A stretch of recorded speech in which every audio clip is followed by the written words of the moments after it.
I party like a rock star. Looking like a movie star. I play like an all-star. Dancing like a shining star.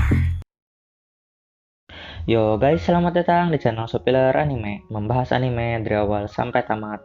Di video kali ini, kita akan membaca seluruh alur cerita Light Novel School di Jilid 24 part 5, sekaligus penutup dari seri Jilid 24. Oke, satu jilid lagi tamat nih. Oke, let's begin. Issei masuk ke dalam area sihir yang dibuat oleh Rosewise. Area ini adalah dimensi yang berupa gurun pasir yang sangat luas. Tujuannya agar Issei bisa mengamuk dengan sesuka hati dan melawan Thanatos dengan kekuatan penuh. Ya karena kalau melawan Thanatos di kota akan berbahaya gitu. Jadi Bina dan juga Rosewise berpikir untuk memakai gurun pasir saja sebagai arena pertempuran.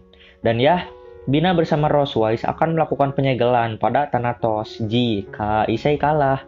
Ya kalau Issei menang ya gak perlu disegel sih, ya karena Thanatos mati gitu.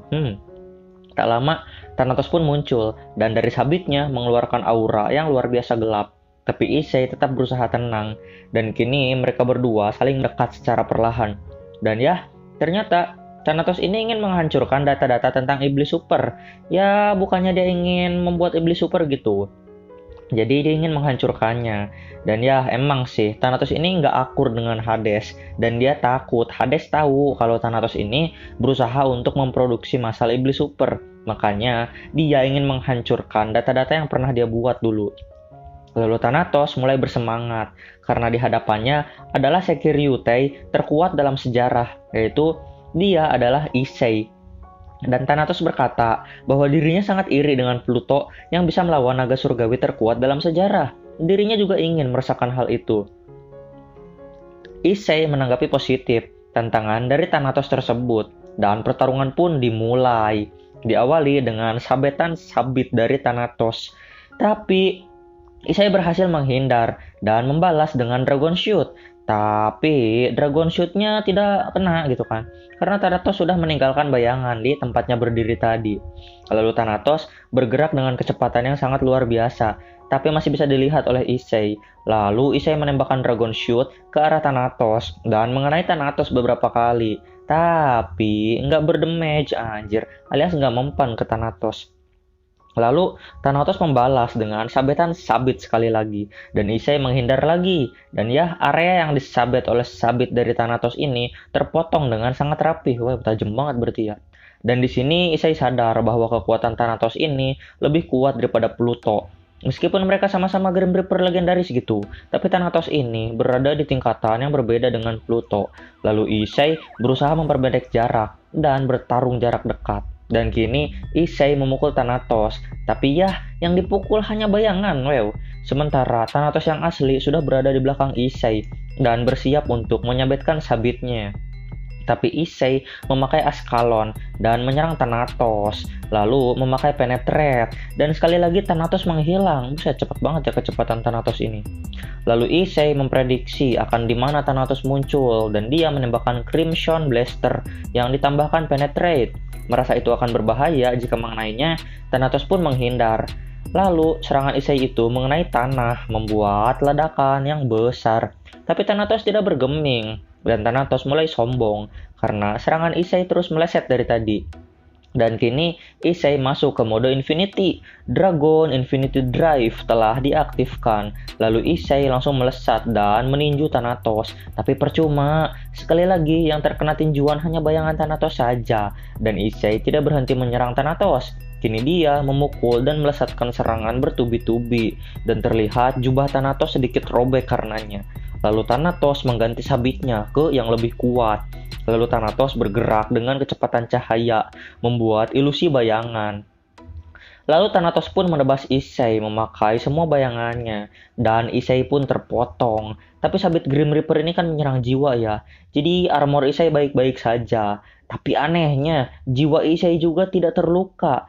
Oh, ternyata Issei itu punya kekuatan Opis. Dan di sini kekuatan Infinity sudah mulai kehabisan energi. Ya karena kekuatan Infinity ini hanya bertahan 10 detik saja. Lalu Issei mengeluarkan Infinity Blaster. Dan ya, Infinity Blaster ini sangatlah kuat. Tapi tetap aja kecepatannya tidak bisa menandingi Thanatos. dan Thanatos dengan mudah menghindar. Anjir, udah kayak apaan tahu Thanatos ini. Lalu, setelah Infinity pecah, Thanatos mulai menghajar Issei, dan ya armor Issei mulai hancur sedikit demi sedikit, dan kini tubuh Issei mulai berdarah-darah. Dan Thanatos mengatakan, kalau tidak bisa menyerang jiwa, maka dia akan menyerang tubuh saja. Toh nanti jiwanya juga ikut mati gitu kan. Dan di sini Drake mengatakan, Issei tidak perlu khawatir tentang jiwa, karena Opis sudah memperkuat jiwa Issei. Plus tambahan, Lilith juga ada di pihak Issei sekarang. Dan Drake melanjutkan, kalau Opis dan Lilith ingin agar Issei menjadi Dewa Naga bersamaan dengan Albion. Wow. Di sisi lain, Thanatos terus menebas Issei dengan sabitnya, tapi tidak berefek apa-apa pada jiwa Issei. Dan ya, Thanatos merasa kalau jiwa Issei ini ada 3 anjir. Lah 3 siapa aja? 1 Issei, 2 Drake, dan 3 kakek Issei. Yuk, jiwa kakek Issei kini masuk ke tubuh Issei dan ingin membantu Issei. Bahkan Drake terkejut, kok bisa kau masuk ke dalam secret gearku gitu, kata Drake. Dan kakek Issei mengatakan kalau dirinya dibantu oleh Dewa Naga, serta meminta izin dari Saka. Dan di sini Issei bimbang, ya karena bilingual dan dress break nggak mempan pada Thanatos. Lagian, dia nggak mau ngelihat cowok tengkorak telanjang gitu kan. Lalu seketika pikirannya diajak traveling ke masa lalu. Di sini Issei mengingat masa kecilnya. Lalu Issei kembali ke masa sekarang dan bersiap lagi menghadapi Thanatos. Dia tidak sendiri. Kini Issei dibantu oleh Saka dan juga Kanon untuk menghajar Thanatos. Lalu Kanon memakai energi cahaya, membuat Thanatos kesakitan, dan Thanatos pun mengambil step mundur. Issei tidak tinggal diam. Dengan bantuan dari kakeknya, Issei pun berhasil menyerap kekuatan dari Opai Rosewise. Wow. Dan Rosewise mengerang kenikmatan karena opanya disedot. Lalu dengan kekuatan dari energi Opai Rosewise, Issei mengeluarkan Super Breathwave Cannon, membuat Thanatos tidak mampu menghindar. Ya karena speednya berkurang drastis akibat serangan kanon tadi. Lalu Thanatos bermandikan cahaya laser payudara, dan akhirnya dia pun pingsan. Garuk-garuk pala lah gua ngeliat kelakuan Issei. Ngalahin Grim Reaper legendaris pakai TT Rosewise coba anjir. Di sisi lain, Rosewise lemas. Lalu Dulio dan Seraor pun datang untuk membantu Issei. Dah telat woi, musuhnya udah pingsan guys. Dan Seraor bersama Dulio membawa Thanatos ke pusat interogasi. Tugas Issei pun selesai. Di sisi lain, Opai Rosewise sudah menciut sampai datar. Ya iyalah disedot anjir. Lalu Raphael menyambut kedatangan Issei dengan senyum manis. Dan Issei ingin meminjam Opai Raphael untuk teknik barunya yang diajarkan oleh kakeknya. Ini kakeknya ngajarin yang gak bener ini. Makanya teknik pakai Opai anjir. Tekniknya itu adalah telepati melalui payudara. Kan payudara lagi gitu kan. Dan Raphael pun setuju. Lalu dia mengangkat bajunya tinggi-tinggi hingga dada indahnya terlihat. Lalu Issei mulai meremas dada kanan Raphael dengan tangan kirinya. Dan dia pun berkonsentrasi. Di sisi lain, Raphael mulai bernapas panas. Entah dia menikmatinya atau apa gitu. Dan Issei pun berhasil menghubungi Koneko dan Kuroka. Dan di sini Kuroka dan Koneko bertaruh. Ingat pertarungan tadi? Koneko dan Kuroka itu memperebutkan Issei. Jadi siapapun yang menang boleh jadi istri Issei. Dan kebetulan Koneko menang gitu. Tapi Issei tidak mau. Issei mengatakan kalau harus memilih aku tidak akan menjadi harem king kan. Aneh nantinya. Jadi menikahlah denganku kalian berdua, kata Issei. Dan pertama-tama Issei mengajak Koneko, menikahlah denganku dan jadilah pengantinku. Dengan malu-malu Koneko mengatakan iya. Lalu Issei berbicara dengan Kuroka dan bertanya, apakah mencintaiku? Dan tidak seperti Koneko, Kuroka ini berbicara panjang lebar bahwa dirinya dulu itu tidak menyukai Issei. Yang dia pikirkan hanya membuat anak dengan gen terkuat, yaitu Heavenly Dragon.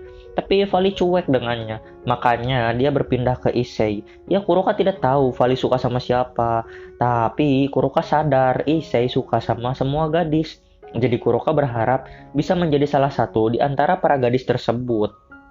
Dan Issei membalas, tentu, aku akan mencintai semua gadis, dan aku akan menikahimu. Aku akan memberi gen dan anak seperti permintaanmu.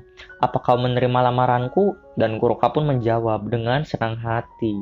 Iyanya, aku mau. Anjir, kok jijik gitu kan gue ngomongnya. Dengan ini pun Issei dan Koneko bersama Kuroka resmi bertunangan. BTW gampang banget ya bertunangan di Jepang. Dan singkat cerita obrolan pun berakhir. Lalu time skip ke momen kekalahan Rias. Rias pun sedih karena kekalahannya ditonton oleh banyak orang. Ya, mau bagaimanapun juga di liga kalah satu kali nggak terlalu berpengaruh lah.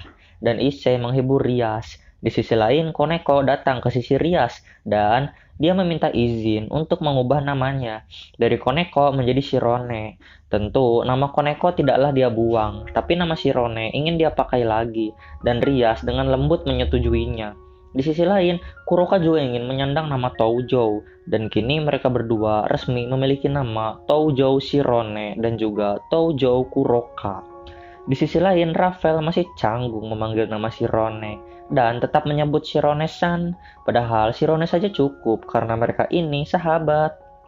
Lalu Shirone meminta Issei untuk menunduk, dan kiss. Shirone memberi ciuman pertamanya pada Issei.